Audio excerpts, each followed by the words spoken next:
Një raport I fundit publikuar nga Numbeo tregon çmimet mujore të palestrave në disa qytete kryesore të Europës. Sipas këtyre statistikave, Tirana renditet në vendin e 43 mes 144 qyteteve në total, me një çmim mesatar prej $47.6 për një abonim mujor, pra rreth 50 euro le të themi. Kështu që sa I përket Shqipërisë, rezulton se është shteti me çmimin më të lartë për palestrat në rajon, ku rreth 7% e pagës mesatare shkon vetëm për një abonim mujor, mos u llogarisin pastaj dhe shpenzimet të tjera siç janë aksesorët, veshjet, e të gjitha kostot që ti ke për të qenë sa më aktive dhe për të frekuentuar një palestër. Pikërisht për këtë temë flasim sot me dy të ftuarit tan, Klodiana Shala, atlete, dhe Armando Hidi, trajner. Mirëmëngjesi, mirë se keni ardhur. E para herë, a jeni dakord me këto statistika? A është në syrin tuaj më e shtrenjta Shqipëria? Jemi dakord jemi se xha është janë reale me një fjalë. Janë reale, po. Armando, pra $47.6 mesatarisht për një palestër në Tiranë. Nëse pyetja do shtrojë kaq thjesht për të dy ju, pse janë kaq shtrenjta palestrat në Shqipëri? Shtrenjtë janë sepse unë në fakt jam zëri, më thënë gjithmonë që ti gjithmonë I bjen. Por unë jam zëri të vërtetës sepse kam kaq vite që them, unë kam dalur nga shkolla sportive. Sot nuk e një shkollë sportive. Pse du ta lidh? Sepse nuk e një dashamirësi nga asnjë lloj shteti nuk ka pasur për pjesën e sportit. Nuk e një mbështetje. Nëse ti don që të hapësh palestër që të ketë masivitet, ti nuk ke këtu. Pse? Sepse një palestër ka taksa të frikshme. Po flasim për qiraje, taksa dhe nuk ka mbështetje që të kesh një 20% ulje subvencion, po thua ka shpenzime dhe kosto. Shpenzime dhe kosto jashtëzakonisht shumë të frikshme në Tiranë dhe në çdo qytet të Shqipërisë.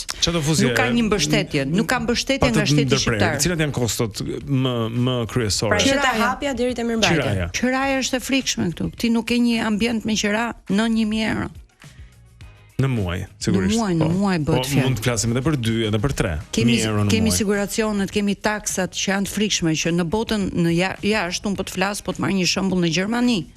Nëse unë dhe Armando shkojmë në Gjermani sot me këtë emër, me pasaportë shqiptare dhe hapim një palestër, ne nuk paguajmë taks. Qiraja është e përgjysmuar nga shteti sepse investon shteti. Sepse shteti mbulon gjysmën e qirave, sepse për çfarë je në shërbim të popullit. Po, je në shërbim popullit dhe shteti ty investon. Sepse është benefit për të dyja palët. Absolutisht. Kanë dhe politika që të ndihmojnë në hapjen e parë të biznesit vitet e para. Po 0 herë ke kredit njëherë, ke 0% për kredit, absolutisht. Pra, Klodiana po thuaj që shteti gjerman ka shi palestrave, se mund mos jetë njëjta gjë për një birari, fjala vjen apo ku diun një që shet cigare. Po flas për profesionin tim, për palestrën xha reale me një fjalë, nuk po flasim kot tani. E trajton ndryshe duke qenë se ka një përmirësim të shëndetit publik. Absolutisht është në shërbim të popullsisë së vet. Të popullit, kush është shëndeti. E njëjta gjë është dhe fondi që bën shteti gjerman, 40% të fondit të Ministrisë të Shëndetësisë ja kalon Ministrisë Sporteve. Pse? Për të hapur aktivitete, për të bërë ambiente sa më shumë që njerëzit të merren, po, që të largojmë se ilaçet do t'i marrim edhe një ditë, po t'i marrim sa më larg. Qartë, edhe sa më pak ti të mund. Mendon që sportet janë të kushtueshme në Shqipëri?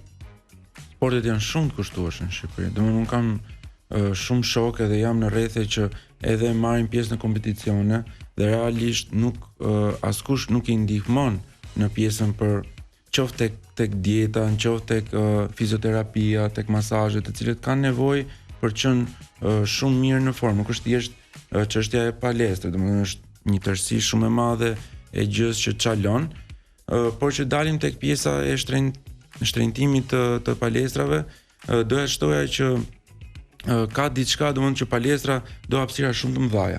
Dhe ne kemi përqendruar të gjithë qendrën në Tiranë edhe tu nuk ka më hapësira. Pra nëse të duan 1000 metra, 2000 metra, do të ketë kushte. Del një qira jashtëzakonisht e madhe.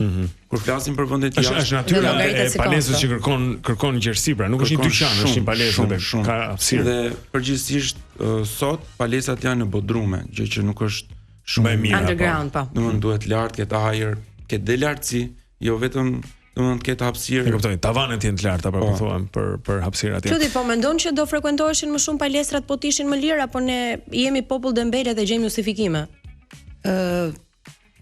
Para njëherë faleminderit për temën, eksakt që keni bërë, sepse ju gazetarët unë gjithmonë them jeni zëri. Çfarë thoni ju me fjalë populli ju ndihjon. Dhe faleminderit që keni thirrë dhe profesionist, se është shumë e rëndësishme dhe kjo pjesë që në çdo temë duhet të thrasim profesionist. Absolutisht që po.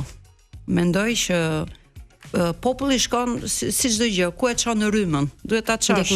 Po, absolutisht, kush është më i mirë, nëse ti çdo ditë e thua kush është më e mira, sepse ne po e shikojmë, nuk është vetëm që njerëzit tani kanë barka, po janë të shëndosh. Është stresi mendor.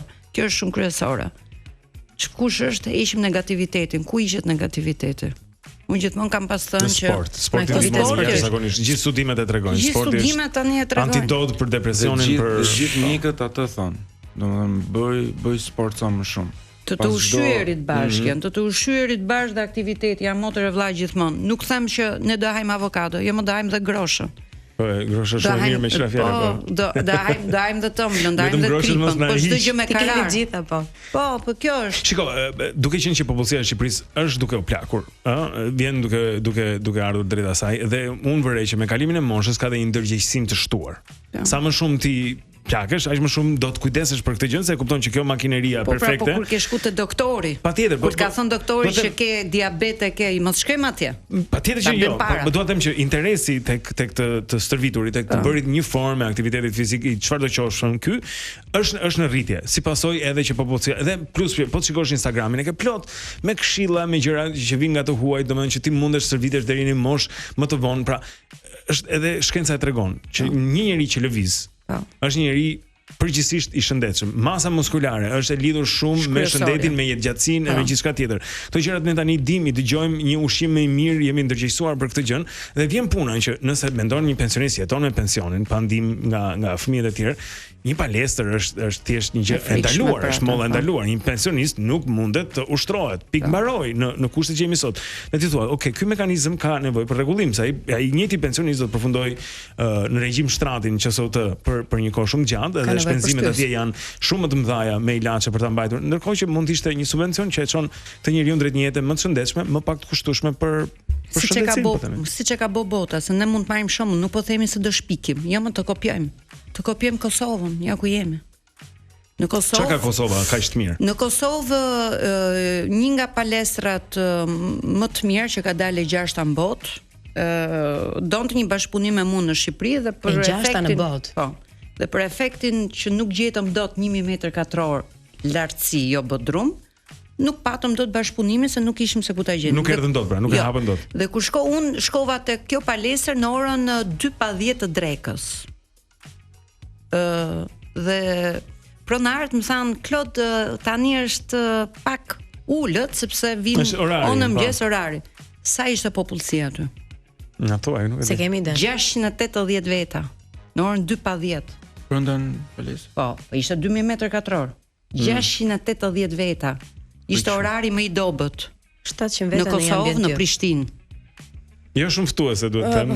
Pak e frikshme kur e dëgjon. Po gjithsesi kuptojmë që Kosova është më e lirë në çmimet e palestrave dhe instruktorët paguhen goxha mirë, me çfarë na tha Armando pak më herët.